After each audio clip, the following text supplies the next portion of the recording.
Hello guys, വീഡിയോയിലേക്ക് പോകാം.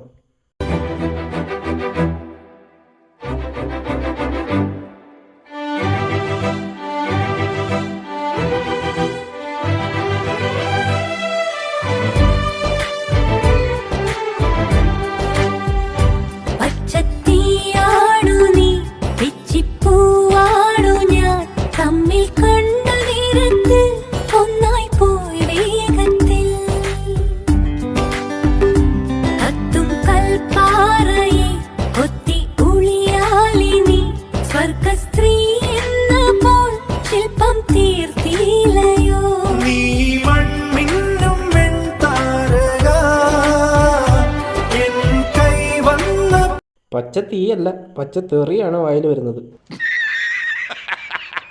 ഇടിവെട്ട് സാധനം, വളഞ്ഞത് തന്നെ. രാജമൗലി എങ്ങാണോ ഇത് കണ്ട കാലേ വാരി തറയിലടിക്കും.